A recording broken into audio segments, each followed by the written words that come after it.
बाजार में 5000 से ज़्यादा कंपनियां लिस्टेड हैं। 5000 में से हम लोग केवल 10 से 15 कंपनियां अपने पोर्टफोलियो के लिए सिलेक्ट करते हैं। और जब हम सिलेक्शन करते हैं तो सिलेक्शन कैसे होता है? सिलेक्शन होता है फंडामेंटल एनालिसिस करने के बाद। और फंडामेंटल एनालिसिस में सबसे इंपॉर्टेंट पार्ट जो होता है वो होता है फाइनेंशियल स्टेटमेंट। फाइनेंशियल स्टेटमेंट में 3 चीज़ें होती हैं: balance sheet, profit and loss and cash flow statement analysis.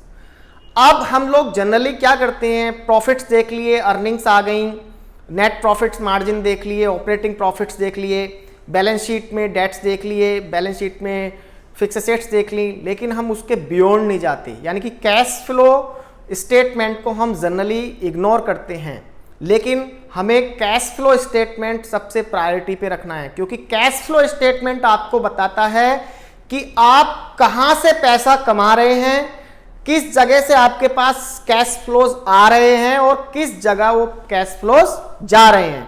तो अगर आपको कंपनी का एक सिंपल सा स्टेटमेंट केवल 3 लाइन में पता चल जाए कि हमने कितना कमाया और उस पैसे का यूटिलाइज हमने कहाँ पे किया, तो कमाया कहाँ से? हमने ऑपरेटिंग कैश फ्लो, ऑपरेशन से पैसा कमाते हैं हम लोग, पूरा साल सेल होती है, उसके खर्चे होते हैं और उसके बाद उसमें से एक प्रॉफिट आता है और वो हमारे पास कैश के फॉर्म में आ जाता है कंपनी के बैंक अकाउंट्स में। उस पैसे का कंपनी यूटिलाइज कैसे कर सकती है? कंपनी कहीं पे इन्वेस्ट करके यूटिलाइज कर सकती है, या कंपनी अपने लोन को रीपेमेंट करके यूटिलाइज कर सकती है। अब अगर कंपनी कैश फ्लो जनरेट नहीं कर पा रही और कंपनी को एक्सपेंशन करना है, तो कंपनी के पास क्या ऑप्शन बचता है? कंपनी के पास बचता है फाइनेंस का ऑप्शन। और फाइनेंस में 2 ही ऑप्शन है, या तो कंपनी नए शेयर्स इशू करे या कंपनी किसी से लोन ले। तो फाइनेंसिंग एक्टिविटीज में हमें क्या पता चल रहा है कि कंपनी या तो नया शेयर्स इशू कर रही है या कंपनी किसी से बोरोइंग उठा रही है। तो हमें 3 एक्टिविटीज कैश फ्लो एनालिसिस दे रहा है। पहले हम कैश फ्लो ऑपरेशन से कितना कमा रहे हैं, और इन्वेस्टिंग एक्टिविटीज यानी कि नए जो हमारे प्रोजेक्ट्स हैं या कहीं किसी कंपनी में हमें खरीदारी करनी है, शेयर्स या इन्वेस्ट करने हैं या मर्जर करना है, वो एक्टिविटीज। और तीसरा हमें फाइनेंसिंग एक्टिविटीज कि कहाँ से हम लोन ले रहे हैं और कहाँ से हम लोन दे रहे हैं। तो आइए चलते हैं, एक लाइव एनालिसिस करते हैं, जिसके बाद आपको बहुत अच्छे से कैश फ्लो एनालिसिस समझ में आ जाएगा और एक आप अच्छी कंपनी चूज कर पाएंगे आउट ऑफ द 5000। तो चलते हैं सीधा हम लोग screener.in पे, और screener.in पे हम लोग सिंपल, ये बिल्कुल फ्री वेबसाइट है, आप screener.in डालेंगे यहाँ पे तो आपको इस तरीके का पेज खुल के आ जाएगा। और उस पे आप लोग यहाँ पे कोई भी कंपनी का नाम लिख लें, मान लो जैसे हम लोग टाटा कंज्यूमर का एनालिसिस कर लेते हैं, फिर उसके बाद हम लोग कंपैरेटिवली आईटीसी का एनालिसिस कर लेंगे, सेम सेक्टर की कंपनी है। तो यहाँ पे हमने टाटा कंज्यूमर डाला तो टाटा कंज्यूमर का बेसिक इंफॉर्मेशन निकल के आ गई यहाँ पे।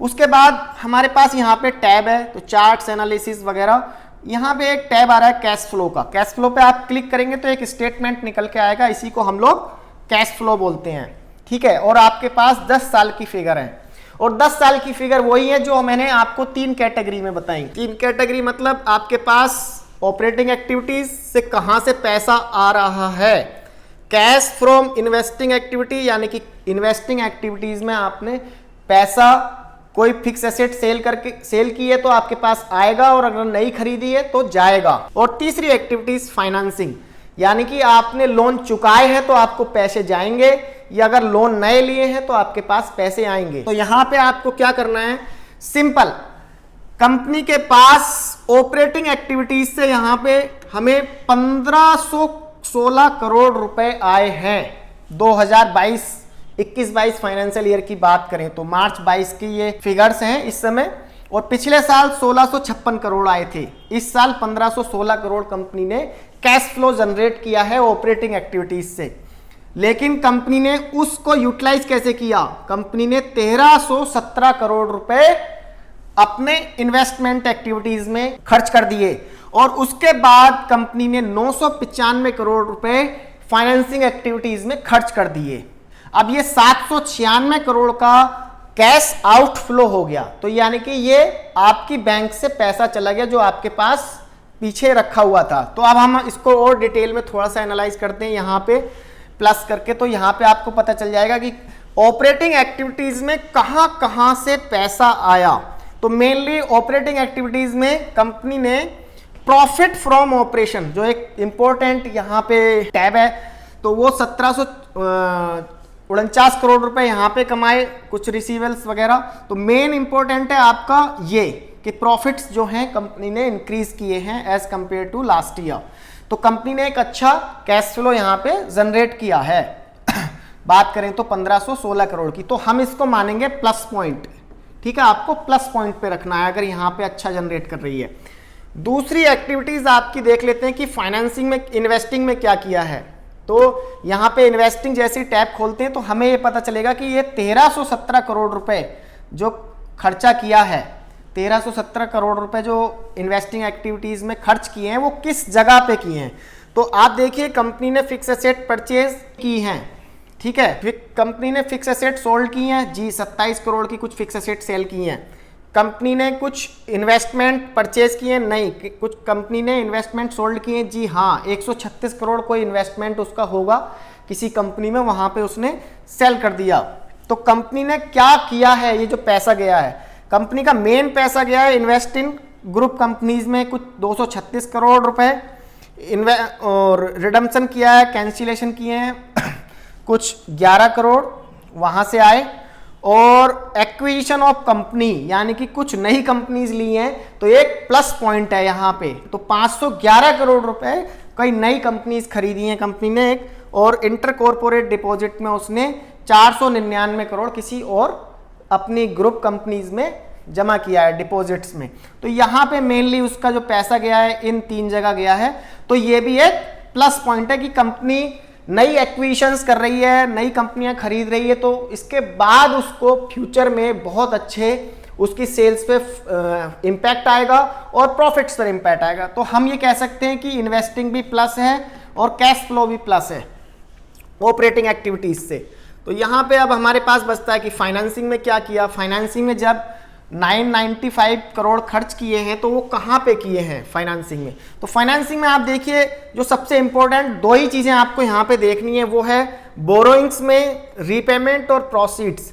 तो यहाँ पे प्रोसीड 0 है और रीपेमेंट 495 करोड़ है। ये एक अच्छी बात है, यानी कि कंपनी अपने डेट्स को कम कर रही है। और डेट्स को कैसे कम कर रही है, नए डेट्स नहीं ले रही, अपना जो कैश फ्लो जनरेट किया है ऑपरेशन से, वहां से कंपनी ने इसको रीपेमेंट किया है।